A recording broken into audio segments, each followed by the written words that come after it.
Hey everybody, it's David. I'm with Stephanie Minetti from my team, and we are commonly asked about flood insurance by our waterfront home buyers. So I've asked Stephanie to put together the 10 most commonly asked questions that we receive. So go ahead, Stephanie. So my first question is, what is a flood? A flood is when 2 acres at least of non-submerged land becomes submerged by water. And how do I know if I need flood insurance? Call an insurance agent, provide the address, and they will give you what's known as a flood zone determination. If it starts with the letter A, it'll be mandatory.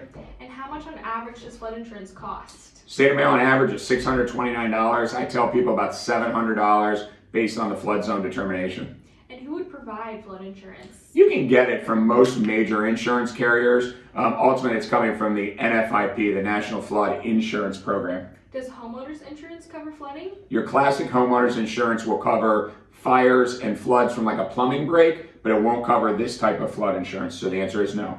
And if my home has been previously flooded, can I still get flood insurance? Absolutely. How much does flood insurance cover? So through the NFIP, it covers $250,000 for the structure of the home, and it covers an additional $100,000 for your personal contents. Might be able to get a little bit more from the private market. We've heard 100-year versus 500-year flood. What's the difference there? Those terms are thrown around, and what it means is it's the probability. So 1 in 100 years would be a 1% chance. 1 in 500 years would be an extremely low probability that your home would be flooded.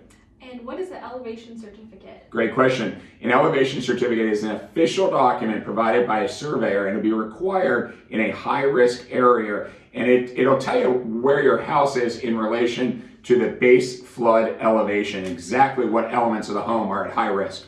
And my last question is, how often do flood maps get updated? About every 4 years. And that's all I have. Those are great questions. Thank you, Thank you, guys. Stephanie. Talk to you soon. That's our top 10.